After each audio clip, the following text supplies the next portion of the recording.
어머니다. 아멘. 우리 옆에 있는 분들과 한번 인사하겠습니다. 참 잘 오셨습니다. 사랑하고 축복합니다. 예, 오늘은 배척받는 왕이라고 하는 제목을 가지고 말씀 나누겠습니다. 오늘 본문은 여러분 아시겠지만 세 개의 좀 큰 단락으로 문단으로 이제 구성되어 있는 것을 보게 되는데요. 이 세 개의 에피소드 모두가 예수님의 신분과 예수님의 사역에 대한 오해로 빚어진 이야기들을 담고 있습니다. 그리고 한 장소에서 이 일들이 일어났던 것으로 우리가 알고 있습니다. 그러니까 오늘 본문에 보면 20절에 예수님께서 집에 들어가셨다고 하시는데 이 집이 어딜까를 얘기하는데 이것이 가버나움에서 예수님이 사역을 하실 때 중풍병자를 친구들이 달아가지고 내린 사건이 있잖아요. 근데 그 집과 이 집이 같은 집이라고 학자들은 봅니다. 그래서 이 집이 누구의 집일까라고 얘기했을 때 거의 동일하게 얘기하는 것이 아마 베드로의 집이었을 것이다. 그렇게 얘기하거든요. 그러니까는 예수님은 그러니까 거기 이제 나오는 헬라어 단어가 아주 가까운 편안한 그런 집을 의미하는 단어로 쓰고 있기 때문에 이제 베드로의 집일 것이다라고 그렇게 이제 이야기들을 하고 있는 것이죠. 그래서 이 집에서 일어난 사건을 가지고 세 개의 이 에피소드가 있는데 이것이 다 한 장소에서 일어난 일이고 그리고 이것이 재미있게도 샌드위치 구조로 되어 있는 것을 알 수 있어요. 그래서 세 개의 문단으로 되어 있는데 첫 번째는 20절부터 21절까지는 여기 이제 가족이잖아요. 또 옛날에 개혁개정이나 그 개혁성경 같은 게 친족이라고 되어 있는데 사실 원래 헬라어 원어로 보면 곁에 있는 자들이라고 약간 좀 두리뭉술하게 얘기하고 있는 그런 말씀인 거예요. 그래서 분명하게 가족이라고 나오지 않습니다. 그러니까 가까이에 있는 자들인 거예요. 곁에 있는 자들이라고 나와 있는데 그 갈등이 있어요. 그 갈등이 있고 그 다음에 두 번째로 어떤 갈등이 있습니까? 22절부터 30절까지 종교 지도자들과의 갈등이 있어요. 그리고 31절부터 32절까지가 가족과의 갈등이 또 있는 거예요. 거기 이제 가족이라고 이제 분명하게 예수님의 형제자매들이 나오니까 어머니가 나오고 하는 거 보니까 그 갈등 사이에 그러니까 가족과의 갈등 사이에 어떤 갈등이 있냐면 어떤 갈등이 있어요? 종교 지도자들과의 갈등이 있는 거예요. 그 갈등을 통해서 하나님 나라가 무엇인지 설명을 보여주고 그 다음에 마지막에 33절부터 35절까지 뭘 보여주고 있냐면 새로운 가족이 누구냐. 그들이 배척하고 있는 가장 가까운 친족들이 배척하고 있고 그 다음에 또 누구예요? 하나님이 가장 잘한다고 하는 사실 종교 지도자들이 메시아가 오심을 모르고 있는 거죠. 이 땅에 참된 왕이 오신 걸 모르고 있는 거죠. 그 배척하는 그들에게 그게 갈등을 빚고 있는 와중에 참 가족이 누구냐, 참 이스라엘, 새로운 이스라엘 누구냐, 새로운 가족 공동체가 누구 있냐 이것을 보여주고 있는 본문이 오늘 본문의 전체적인 어떤 구조, 맥락이라고 보시면 될 것 같습니다. 그래서 첫 번째 단락의 주제는 뭐냐면 곁에 있는 자들과의 갈등인 거예요. 그러니까 예수님의 가족이라고 할까요? 친족이라고 할까요? 여기서 정확하게 가족이라고 나오지 않지만 하여튼 예수님 곁에 있는 사람들이 지금 그러니까 그 사람이 누굴까를 보면 그 앞부분에 보면 예수님이 제자들을 부르신 장면이 나오잖아요. 3장 13절부터 19절까지 제자들을 부르신 장면이 나오는데 그 제자들을 불렀을 때 제자들도 있었을 거라고 봅니다. 그래서 그 제자들이 이 안에 다 같이 있다고 보는 거죠.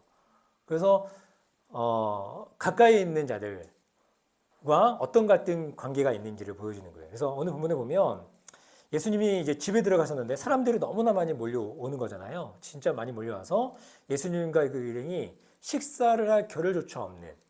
그러니까 식사 때가 돼서 배가 고프고 시작한데 밥 먹을 시간조차 없이 사람들이 막 몰려드는. 여러분 아시겠지만 그 가버나움에서는 사람들이 너무 많이 몰려드니까 어떻게 했어요? 지붕을 뜯어가지고 친구를 이렇게 들여놓는 그런 장면도 있었잖아요. 그러니까 너무나 많은 사람들이 운집해 있는 곳이라고 하는 거예요. 그러니까 당시 집이라고 하는 건 3대가 함께 살았는데 약 한 30명 정도 많으면 그런 정도의 사람이 살았답니다.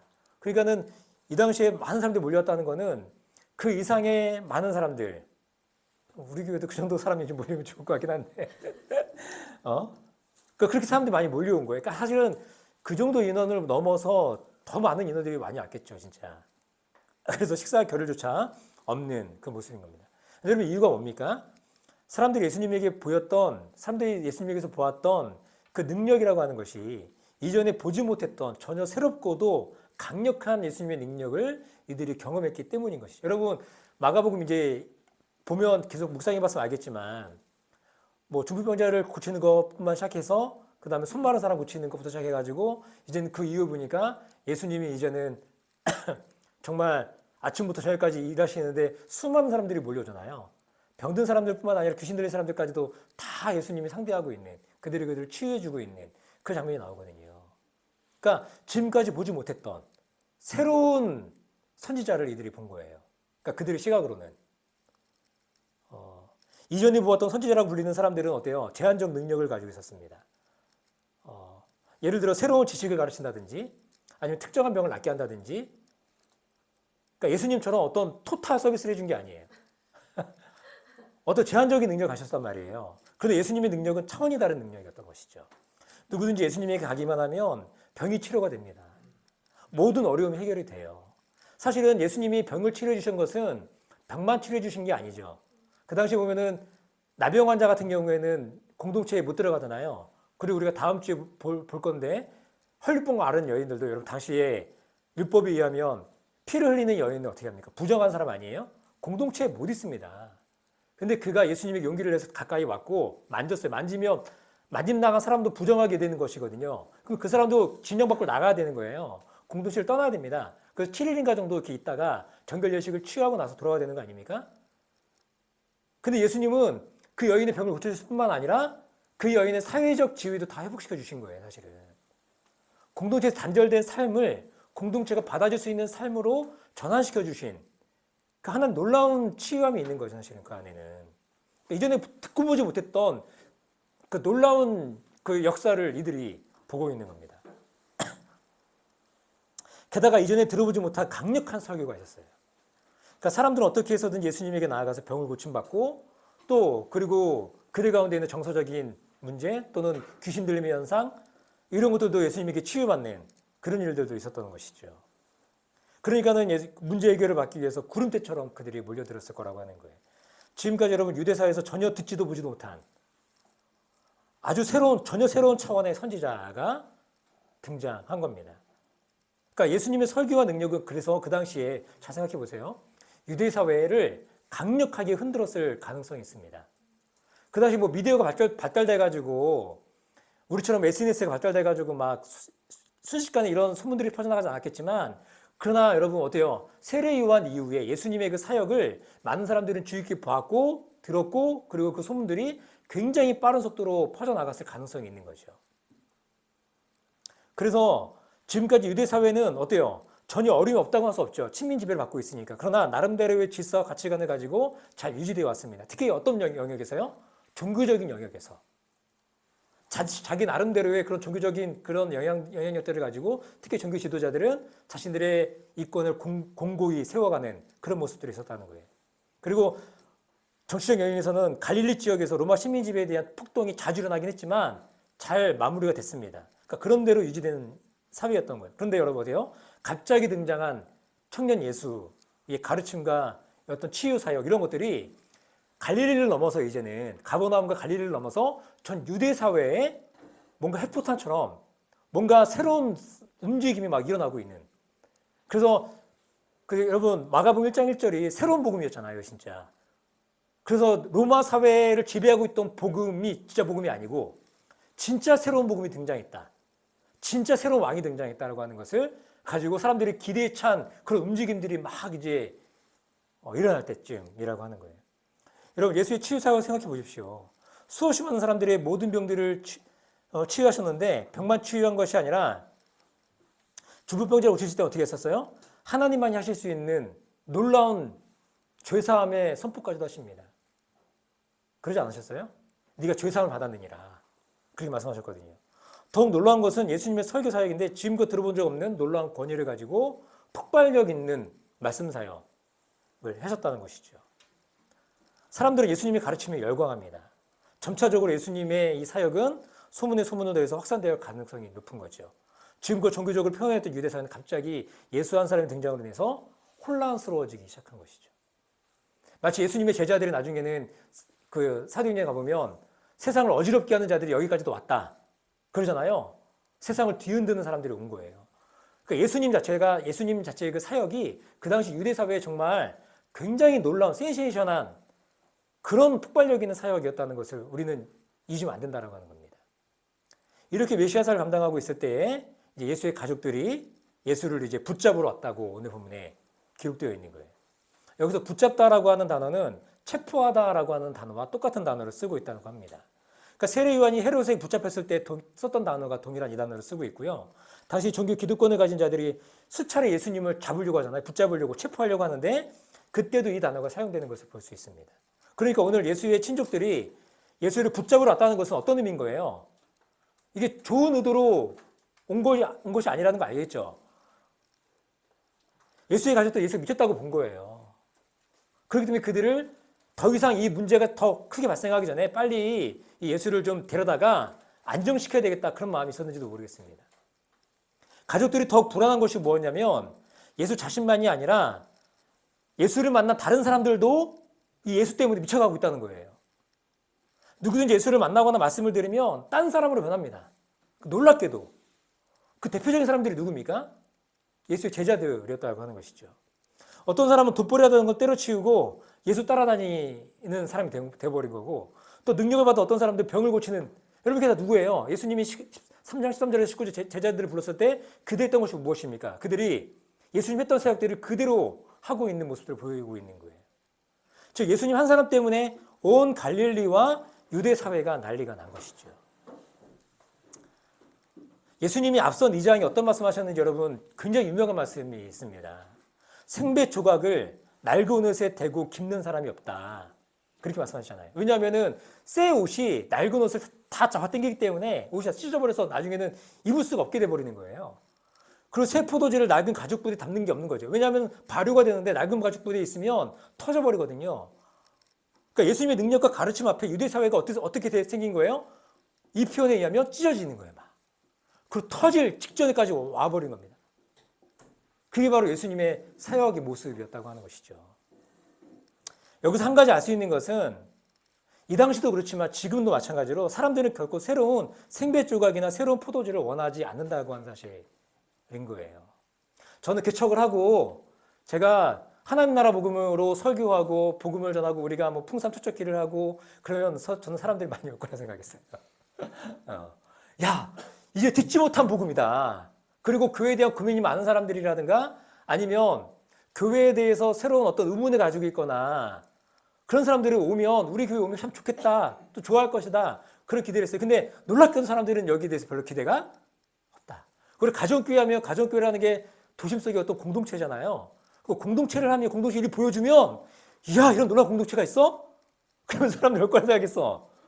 근데 웬걸요? 사람들이 여기 별로 관심이 없어요. 사람들이 원하는 것은 낡은 옷을 기워 입더라도 좀 더 편한 옷을 입는 것, 그걸 원하고 있어요. 낡은 가죽 부대가 터지지 않고 오래 지속되기를 원하고 있어요. 새 생배 조각이 나타나서 옷을 더 찢어버리고 새 포도주가 들어와서 낡은 부대를 터뜨리는 일을 이들은 원하지 않더라는 거죠. 여러분 이것은 예수님 당시만 그런 게 아니라 저는 오늘날도 전 비슷하다고 봅니다.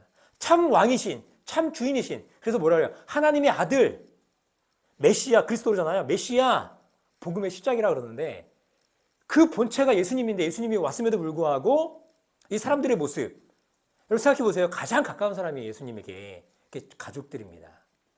근데 그들이 이걸 거부해요. 그리고 또 누가 거부해요? 하나님을 너무나 잘 알고 있다고 하는 율법 교사들, 특히 서기관들이라고 하는 사람들이 예수가 누구인지 몰라. 그리고 그걸 거부해. 여러분, 세상은 새로운 왕의 통치를 바라지 않는 것 같습니다. 그리고 오늘 우리가 살아간 시대는 예수님의 당시와 비슷하게 그런 시대를 살고 있는 거예요.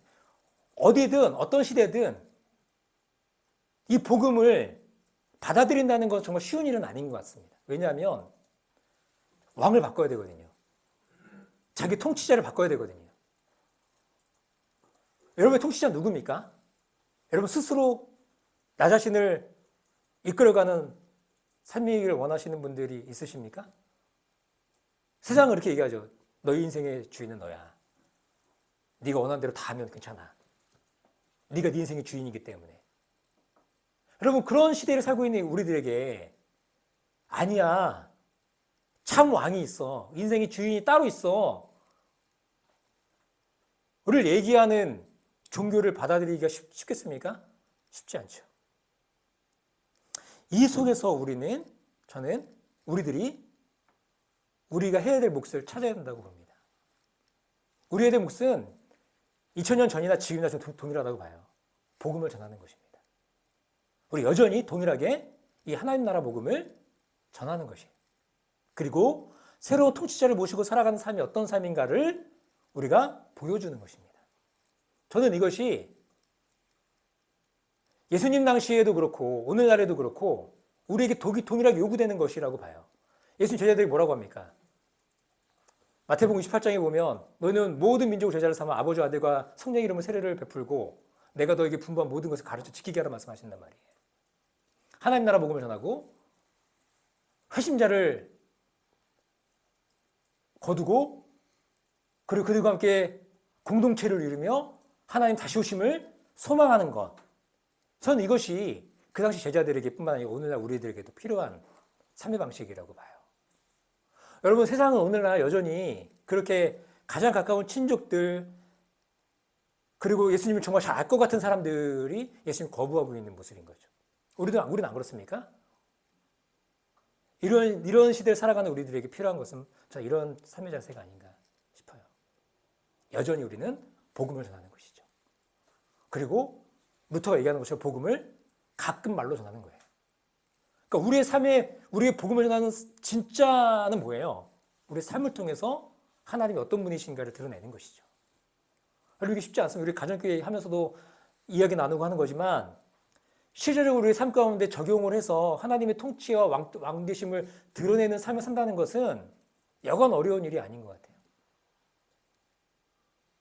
사랑하는 여러분, 우리가 하나님의 은혜를 받았다면 하나님 나라의 상속자가 되었다면 우리는 이 세상에서 좀 더 편안하게 살고 안정된 직장에 다니는 것만으로 만족하는 삶을 살 수가 없다고 하는 것이죠. 우리가 이제 오늘부터 뭐 하는지 아시죠? 탄소금식을 합니다. 탄소금식 하는 이유가 뭐예요? 소비를 줄여서 쓰레기를 만들지 않는 것이 도대체 우리에게 어떤 유익이 있습니까? 현재 자연의 파괴를 보면 많은 전문가들이 이제는 늦었다고 말하는 판국 아닙니까? 우리 몇 년도 되지 않는데 우리가 뭐 탄소금식 한다고 세상이 좀 더 좋아집니까? 살림살이 좀 나아집니까? 우리 살림살이가?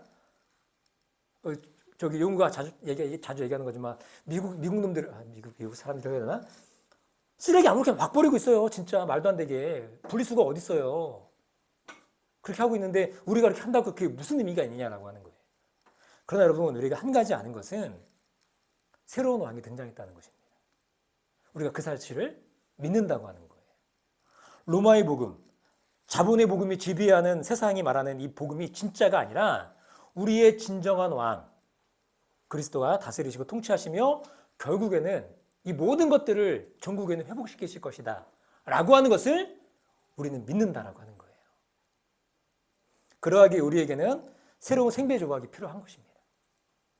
그리고 우리에게는 새로운 포도주가 필요한 것입니다. 그것이 우리 삶을 좀 불편하게 하고 번거롭게 하고 그것이 우리 삶을 굳이 그렇게 해야 될까?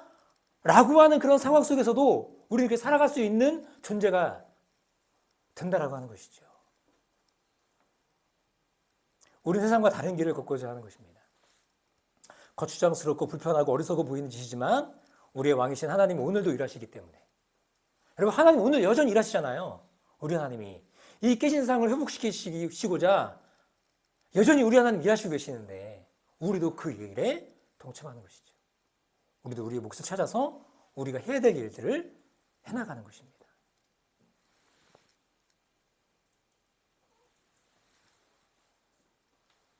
두 번째 단락의 주제는 종교 지도자들과의 이제 갈등인 것입니다.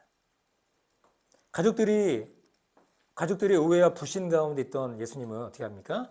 이제 종교 지도자들로부터 아마 그 소문을 듣고 그 서기관들을 파송했던 것 같아요. 그래서 예수가 하는 행동들이 무엇인가를 보고 가서 이제 보고해야 되는 그런 모습이었을 겁니다. 이제 종교 지도자들로부터 이제 공격을 받습니다. 특히 이 서기관들의 공격은 굉장히 매섭죠. 이들의 주장을 들어보면 22절에 이렇게 얘기합니다. 예루살렘에서 내려온 율법학자들은 예수가 바알세불을 들렸다고 하고 또 그가 귀신의 두목에 힘을 빌어서 귀신을 쫓아낸다고도 하였다. 오늘 이렇게 22절에 이야기하고 있죠. 당시 서기관들, 율법학자들은 어떤 사람들이에요? 백성들로부터 율법학자들로서 존경받는 위치에 있던 자들입니다. 여러분 당시 인쇄술이 발전되지 않았을 당시잖아요. 그래서 성경을 필사한 사람들이 누구냐? 바로 서기관들입니다. 그러니까 성경을 필사하는 일을 주어버렸던 사람들인 거예요. 나중에 이 사람들이 어떻게 되냐면 성경에 관한 지들을 많이 알고 있기 때문에 나중에 율법의 적용점까지 이들이 관여하는 그런 일들을 합니다. 그렇게 해서 나왔던 책이 뭐냐면 율법 해석집 미시나가 여기서 이제 발전하게 되는 것이죠. 그래서 나중에는 율법보다 더 장로들의 전통, 유전을 더 중요시하게 여기는 그게 미시나인데, 그래서 문제가 많이 발생하는 그 사람들이 바로 누구냐면 이 율법학자들인 거예요. 서기관들입니다. 이것이 나쁜 것만은 아니죠. 그러나 여러분 어때요? 성경을 문자로만 이들은 알고 있지 이 성경의 이 율법의 깊은 정신을 이해하지 못하는 해석을 하고 있는 모습인 겁니다. 거기에 많은 문제가 발생하는 것들을 우리는 보게 되는 거예요. 우리 복음서에 예수님과 대립하는 모습들을 통해서 아는 게 뭐예요? 이들이 율법을 알고 있지만 문자적으로는 알고 있지만 율법의 그 깊은 정신을 이해하지 못하는 그런 모습들을 많이 보인다라고 하는 거예요. 예를 들면 이런 거잖아요. 고르반 하면 예수님을 그 당시에 자녀들이 부모를 잘 공양해야 되는데 고르반 하나님께 바쳤다라고 하는, 예를 들어 내가 이 돈을 가지고 부모님들을 잘 봉양해야 돼요. 그런데 고르반이라는 게 하나님께 드려졌다라고 하는 거거든요. 그러면은 그렇게 해놓고 부모 공양 안 하는 거예요, 이 돈으로. 그리고 어떻게 하느냐? 갖다 버리는 거죠, 부모를. 방치하는 거죠. 이 율법 해석이라고 하는 거예요. 말도 안 되는 이런 일들을 하고 있는 겁니다. 예전에 우리나라에 실제로 있었던 일이라고 합니다. 재판정에서 판사가 만두를 훔쳐먹었던 피의자에게 뭐라고 얘기했냐면 막 이렇게 피의자 신분 이런 거 하다가 돈이 없으면 카드로 사 먹지 그랬냐. 이런 얘기 했다는 거예요. 인간의 삶을 이해하지 못하는 판사의 모습인 거죠. 성경의 적용도 그렇지 않습니까? 서기관에게 여러분 만약에 가늠한 여인 데려오라면 어떻게 판결할까요? 율법에 따라서 돌로 쳐 죽이면 되는 거죠. 쉽습니다. 아주 간단합니다. 근데 여러분 이와 비슷한 일이 예수님에게 일어났습니다. 요한복음 8장에 보면 현장에 가늠하다 잡힌 여인을 사람들이 데리고 와요. 잡아옵니다. 이 여인은 두려운 눈으로 예수님의 입에서 어떤 판결이 나올까 두려워 떨고 있죠. 이때 주님이 침묵합니다. 그리고 땅바닥에다가 뭔가를 적어요. 뭘 적었는지 모르지만 뭔가 적습니다. 침묵하십니다. 그리고 나서 오랜 시간이 흐른 뒤에 예수님이 한 말씀 하십니다. 뭐라 그래요? 누구든지 죄 있는 자가 돌을 들어 이 여인을 쳐라. 그렇게 얘기하시는 거죠. 예수님은 많은 사람들이 주목하는 곳에서 놀라운 지혜의 판결을 내리십니다. 어쩌면 많은 사람들이 이렇게 말하고 싶었을 거예요. 가늠은 절대로 안 됩니다. 이 여인 돌을 쳐서 죽여야 됩니다. 이게 율법이 정한 바입니다. 여러분 어때요? 근데 가늠은 혼자 합니까? 혼자 하는 게 아니잖아요. 그처럼 죽을 죄라면 왜 그들은 함께 가늠을 저지른 남자를 데려오지 않은 겁니까? 우리 주님은 사람을 향한 깊은 이해가 있으신 거예요. 우리 사람들이 우리를 향한 깊은 이해와 연민과 사랑을 정말 너무나 깊게 가지고 계신 분이 우리 주님이라고 하는 것이죠. 당시 종교 지도자들과는 완전히 다른 모습을 우리 주님이 보여주고 있는 거 아닙니까? 율법을 기기적으로 다루는 종교인과 전혀 차원이 다른 그런 모습을 보여주고 있는 거예요. 그래서 어떻게 합니까? 우리 주님이 율법을 새롭게 해석하시고 안식일을 새롭게 해석하시잖아요. 그래서 뭐라고 합니까? 율법과 안식이라고 하는 것이 그 율법에 속해 있는 것이잖아요. 그게 누구를 위한 거냐라고 하는 거예요. 율법 자체를 위한 겁니까? 하나님을 위한 겁니까? 아니요. 우리 사람을 위한, 인간을 위한 것이라고 하는 것을 너무나 선명하게 보여주고 있다고 하는 겁니다. 종교인들의 모습과 우리 예수님의 모습이 정말 다른 그런 모습인 거죠. 그 안에서 설교되는 그 말씀이 얼마나 이 권위가 다르겠습니까? 어쨌든 종교 지도자들은 계속적으로 예수님을 공격하는데 이러한 공격은 그 당시에 그들에게도 권위가 없는 건 아니잖아요. 율법에 대한 권위를 가지고 있기 때문에 예수님을 공격하는데 예수를 오해하게 만들기 충분한 겁니다. 여러분 어떻습니까? 요즘에도 가짜뉴스로 많은 사람들이 혼돈 가운데 있는데 이 서기관들이라는 권위가 있잖아, 아이들이. 근데 그 사람들이 그 출처가 서기관들인데 그들이 뭐라 그래요? 예수가 귀신의 힘을 입어 귀신을 쫓아낸다. 바알세붑이라고 하는 파리 대왕, 더러운 귀신인데 귀신 중에 왕인 거예요. 그 힘을 입어서 귀신을 쫓아낸다라고 얘기하고 있는 것입니다. 이 이야기는 일반 대중들에게는 뭔가 혹한 그런 뉴스가 됐을 수도 있어요. 그런데 이러한 공격에 예수님은 단호하게 말씀하시는 거죠. 스스로 분쟁하는 나라가 있느냐? 그런 집이 있느냐? 마찬가지로 사탄을 공격하는 일은 없다. 예수님 말씀이 요지이죠. 그러면서 뭐라고 하시냐면 특히 24절부터 26절까지 재미있는 말씀하세요. 세 번에 걸쳐서 24절과 25절, 26절을 동일하게 말씀하시는데 갈라지면 버틸 수 없다. 이걸 계속적으로 얘기하십니다. 반복하십니다. 갈라지며 버틸 수 없다. 나뉘어지면 세워질 수 없다. 이것을 반복하고 있어요. 여러분, 이것은 사단의 나라만 적용되는 게 아닙니다. 예수님이 가져온 하나님 나라도 동일하게 적용되는 거예요. 나뉘어지면, 갈라지면 세워지지 않고 버틸 수 없는 것. 그것이 바로 뭐예요? 나라인 거예요. 예수의 나라든 하나님의 나라든 아니면 귀신의 나라이든. 그래서 여러분 3장 19절에 보면 가룟 유다의 배신으로 하나님 나라는 무너질 것처럼 보입니다. 보면 뭐라 그래요? 예수를 넘겨준 가룟 유다를 얘기해 주고 있습니다. 갈라지면 세워지지 않을 거, 버틸 수 없을 것 같은데 그런 얘기 한단 말이에요. 근데 여러분 어떻게 됩니까? 예수의 죽음과 부활을 통해서 하나님 나라가 승리함을 결국엔 보여주는 것이죠. 그건 나중 이야기지만 동일하게 여러분 우리의 교회됨이라고 하는 것도 갈라지거나 나뉘어지면 버틸 수가 없는 겁니다. 우리 가운데 여러분 갈등이 있을 수 있죠. 그걸 어떻게 봉합하느냐가 중요한 거 아닙니까? 그 갈등 어떻게 해결하느냐가 중요한 거 아니에요? 그게 성숙함이죠. 갈등 없는 데가 어디 있어요? 여러분 이번에 축구협회 보니까 난리가 났잖아요. 갈등이 나고 막 싸움 막실 막 난리 났는데 이거 어디서 싸울 수 있죠. 근데 갈등 어떻게 해결할 것이냐가 문제인 겁니다. 갈라지면 나뉘어지면 세워질 수가 없는 겁니다. 어디든 마찬가지인 거예요. 그러나 여러분 예수님은 자신의 죽음과 부활로 이 하나님 나라를 완전하게 완성시킨 장본인이라고 하는 것이죠. 그러시면서 매우 중요한 말씀을 하십니다. 이사야 49장의 말씀을 인용한 말씀인데 오늘 본문에 보니까 27절인가요? 27절입니다. 같이 한번 읽어볼까요? 먼저 힘센 사람을 묶어놓지 않고서는 아무도 그 사람의 집에 들어가서 세간을 털어갈 수 없다. 묶어놓은 뒤에야 그 집을 털어갈 것이다. 이 말씀은 하나님 나라의 통치가 무엇인가를 잘 보여주는 것이죠. 사탄이 약탈을 당하는 것, 귀신이 내어쫓기는 것은 그걸 뭘 의미하는 거예요? 그 안에 뭐가 임했다는 거예요? 하나님 나라가 임했다라고 하는 것을 보여주는 거예요. 예수 메시아가 이 땅에 오심으로써 이 땅을 묶고 있는 사탄이 쫓겨나갈 정도가 됐다. 이거 상징적으로 보여주는 말씀인 것이죠. 그래서 하나님 나라의 본체 대신 예수님이 가는 곳마다 어떤 일이 일어나요? 근데 회복이 일어나요. 귀신이 알아서 먼저 알고 당신은 거룩 하나님의 아들입니다. 그렇게 얘기하는 거예요. 근데 하나님은 귀신들의 그런 메시아 되심을 그 고백을 받지 않으세요. 그래서 그들이 꾸짖습니다. 입을 닫게 만들어요. 떠들지 말라고. 그러나 제자들을 통해서는 그 고백을 듣기를 원하시는 것이죠.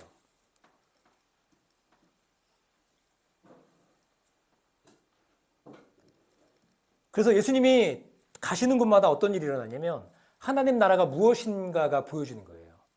귀신 들림이 떠나가고요. 병이 고쳐지고요. 그러면서 하나님 나라가 바로 이런 것이구나. 소외된 사람들이 회복을 경험하고요. 죄인과 여인들의 친구가 되어주고요. 우리 예수님이 그렇게 하나님 나라가 무엇인가를 이 땅 가운데 보여주는 일들을 하셨다고 하는 거예요. 예수 메시아적 통치를 드러내는 그런 행위였다고 하는 것이죠. 그러면서 예수님은 매우 어려우면서도 중요한 말씀을 남기십니다. 바로 28절부터 29절의 말씀인데 제가 읽어드릴게요. 내가 진정으로 너에게 말한다. 사람들이 짓는 모든 죄와 그들이 하는 어떤 비방도 용서를 받을 것이다. 그러나 성령을 모독하는 사람은 용서를 받지 못하고 영원한 죄에 매인다. 이 말씀은 흔히 말하는 성령 회방죄 또 성령 모독죄를 말하는 것이잖아요. 이 죄는 결코 용서받지 못한다. 그러면서 많은 목회자들이 이걸 전가의 보도처럼 휘둘러요. 그러면서 막 겁박하는 거죠. 목사의 말, 자기 말을 안 듣는 걸 성령 회방죄라고 얘기하는 사람들도 있었어요, 옛날에. 그게 얼마나 무섭습니까? 죄를 용서받지 못한다니까. 그래서 이거는 결코 용서받지 못할 죄다 그래가지고 다른 여타 죄와 차별되는 죄를 구분해 왔습니다. 그러나 이러한 결코 용서받을 수 없는 형용해방죄라고 하는 것은 무엇입니까? 오늘 예수님이 30절에 너무 선명하게 말씀하고 있어요. 30절 뭐라 그러십니까? 예수께서 이 말씀을 하신 것은 사람들이 그는 악한 귀신이 들렸다 하고 말하기 때문이다. 이렇게 말하는 거예요. 이 말씀의 요지는 단순하죠. 예수님은 자신의 메시지를 사탄의 것이라고 외면하는 행위를 경고하시는 것이라고 하는 겁니다. 예수님을 향한 사탄이라고 말하는 자들은 성령을 모독하는 것에 대해서 전혀 근심하지도 않고 고려하지 않아요. 그렇기 때문에 마음속에 성령을 모독했을까 봐 근심하는 사람들은 뭐예요? 이러한 죄를 범할 이유가 없는 거죠. 예수 그리스도의 십자가 용서하지 못할 죄가 어디 있습니까? 그리스도의 십자가는 모든 것을 용서하고 남음이 있음을 우리는 반드시 알아야 되는 것이죠. 성경에서 하나님께 용서를 구해서나 거절당한 기록이 있습니까? 없습니다. 그러므로 우리는 우리 마음 가운데 주님을 향한 이런 성령을 모독했을까 봐 근심하는 게 아니라 내가 주님을 사랑하지 않을까 봐 하는 그런 근심들이 오히려 있는 것이 난 거죠.